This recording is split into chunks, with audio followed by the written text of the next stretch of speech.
आज का दुनिया एक मज़ेदार पैराडॉक्स में फंसी हुई है। एक तरफ अमेरिका अपनी ग्लोबल लीडरशिप को मेंटेन रखने की कोशिश कर रहा है, दूसरी तरफ चाइना अग्रेसिवली अपना इन्फ्लुएंस एक्सपैंड कर रहा है। रसिया वेस्ट के साथ कोल्ड वॉर टाइप राइवलरी में अटका हुआ है। यूरोप एनर्जी क्राइसिस से जूझ रहा है। मिडिल ईस्ट अपने पावर ब्लॉक्स बना रहा है। और इस बीच एक देश है जो क्वाइटली, कंसिस्टेंटली लेकिन स्ट्रांगली राइज कर रहा है।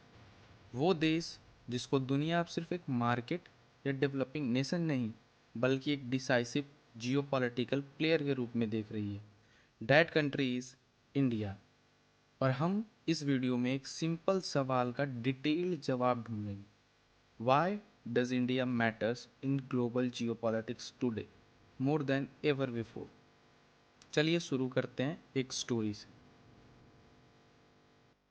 हिस्ट्री के सबसे इन्फ्लुएंशियल थिंकर जैसे नेपोलियन, मैकिंगर, स्पाइकमैन, सबका एक कॉमन बिलीफ था, जियोग्राफी डिसाइड्स डेस्टिनी। और अगर इंडिया की जियोग्राफी को ध्यान से देखा जाए तो ये एक नेचुरल जियोपॉलिटिकल पावर हाउस लगती है। हिमालय नॉर्थ में एक मैसिव शिल्ड की तरह खड़ा है जो वो इन्वेजन को रोकता है और इंडिया को नेचुरल प्रोटेक्शन देता है। साउथ में इंडियन ओशियन दुनिया की सबसे स्ट्रैटेजिक वाटरवे जहाँ से वर्ल्ड की oil, gas and trade flow होता है। इंडियन ओशियन के सेंटर में होने का मतलब है इंडिया के पास ट्रेड रूट्स, चोक पॉइंट्स, सी लेन को इन्फ्लुएंस करने की कैपेबिलिटीज़ हैं। सुएज कनाल से लेके स्ट्रेट ऑफ हॉर्मूज तक, मलक्का स्ट्रेट से साउथ चाइना सी तक, ये सब रूट्स इनडायरेक्टली इंडिया की इकोनॉमिक एंड स्ट्रेटेजिक इंटरेस्ट को सेव करते हैं। फॉर एग्जांपल, वर्ल्ड का 80% मैरीटाइम ट्रेड इंडियन ओशियन से पास होता है। सुपर पावर हाउस जानते हैं कि इस जोन को कंट्रोल करने का मतलब ग्लोबल इकोनॉमी के हाथ को कंट्रोल करना है। इसलिए यूएस, चाइना, फ्रांस, यूके सबकी नेवी इंडियन ओशियन में प्रेजेंट है और इंडिया वो इस रीजन का नेचुरल गार्डियन माना जाता है।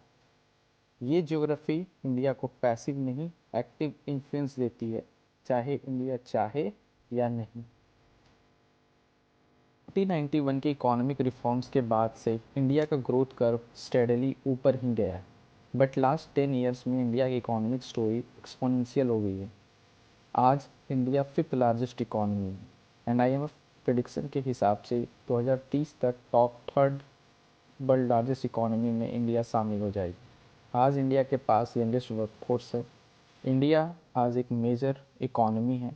इंडिया की manufacturing, service sector and tech sector strongly rise कर रहा है एंड जितनी बड़ी इकोनॉमी होती है उतना बड़ा जियो पॉलिटिकल इन्फ्लुएंस होता है।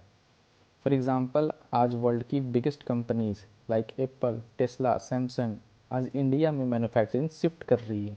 Not because India is cheap but because China is risky. आज world China plus one strategy अपना रही है। इससे इंडिया को ग्लोबल सप्लाई चेन का सेंट्रल हब बनने में मदद हो रहा है। दिस इकोनॉमिक वेट वर्ल्ड को इंडिया को सीरियसली लेने पे मजबूर कर रही है। आज दुनिया तीन सुपर पावर आर्क्स में डिवाइडेड है। US led west, China led authoritarian bloc, Russia's independent power sphere. बेहतर होता कि कोई एक साइड इंडिया चूज कर लेता, लेकिन इंडिया एक रेयर कंट्री है जो कहीं फिट नहीं होता, क्योंकि इंडिया एक बैलेंसिंग पावर बन चुकी है।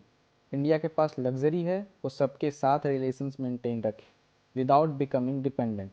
फॉर एग्जाम्पल, इंडिया रसिया से डिफेंस टाइज करता है, ऑयल इंपोर्ट्स करता है, यूएस से tech, military and strategic partnership भी करता है, मिडिल ईस्ट से एनर्जी बाय करता है, प्लस वहाँ पे अपने डायस्पोरा इन्फ्लुएंस को भी बढ़ाता है, यूरोप से ट्रेड एंड क्लाइमेट नेगोशिएशंस करता है, ग्लोबल साउथ में लीडरशिप रोल प्ले करता है।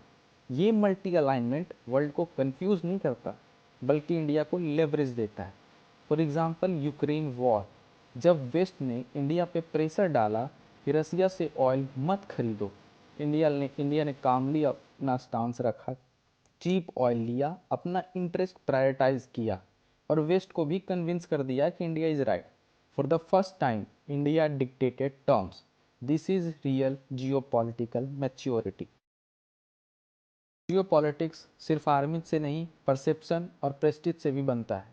इंडिया की सॉफ्ट पावर एसेट दुनिया में अनमैच्ड है। इंडिया वर्ल्ड की लार्जेस्ट डेमोक्रेसी है, आज इंडियन डायस्पोरा की स्ट्रेंथ 3.5 करोड़ से भी ज़्यादा है। इंडिया ने वर्ल्ड को योगा, आयुर्वेद एंड बॉलीवुड दिया है। आज इंडियन टेक टैलेंट्स पूरी दुनिया में राज कर रही है। जैसे गूगल, माइक्रोसॉफ्ट, एडोबी ऐसे बड़े बड़े कंपनीज के सीईओ इंडियंस हैं। वर्ल्ड के top political and tech space में इंडियन ओरिजिन लीडर्स की प्रेजेंस एक साइलेंट इन्फ्लुएंस क्रिएट करती है। ये सिर्फ इमेज बिल्डिंग नहीं, ये ट्रस्ट बिल्डिंग भी होती है। एशिया, अफ्रीका, लैटिन अमेरिका के 100+ कंट्रीज एक कॉमन प्रॉब्लम फेस करते हैं। उनकी आवाज़ ग्लोबल सिस्टम में कहीं सुनाई नहीं देती। इंडिया उनका नेचुरल रिप्रेजेंटेटिव बन गया। For example 2023 G20 summit, India ने ग्लोबल साउथ को सेंटर स्टेज पर रख दिया। अफ्रीकन यूनियन को मेंबरशिप दिलाई। Food security, digital infrastructure, climate financing पर इंडिया ने वर्ल्ड को एक न्यू रोड मैप दिया। इस स्टेप के बाद चाइना की BRI डोमिनेंस को चैलेंज मिला और इंडिया का इन्फ्लुएंस ग्लोबल साउथ में स्पाइक हो गया। यूनाइटेड नेशन रिफॉर्म से लेकर क्लाइमेट टॉक तक इंडिया एक ब्रिज नेशन बन गया। इंडिया की जियोपॉलिटिकल राइज कोई एक्सीडेंट नहीं, ये एक कॉम्बिनेशन है। Geography, economy, military, diplomacy, soft power और सबसे इंपॉर्टेंट सेल्फ कॉन्फिडेंस। दुनिया आज एक बदलते फेज में है। ग्लोबल सिस्टम क्रैक हो रहा है, सुपर पावर वीक हो रही हैं, नई अलायंसेस बन रही है और इस वर्ल्ड ऑर्डर में इंडिया एक सेंट्रल रोल टेक करेगा। अगर आप जानना चाहते हैं कि इंडिया का नेक्स्ट स्टेप क्या होगा, कैसे डिसीजन ग्लोबल फ्यूचर को सेव करेंगे और वर्ल्ड पॉलिटिक्स का रियल गेम कैसे खेला जाता है, तो आप बिल्कुल सही जगह आए हैं। दिस इज सोच जियो, जहां सोच बनती है ग्लोबल। सब्सक्राइब कीजिए, लाइक करिए और इस जनरी का हिस्सा बनिए।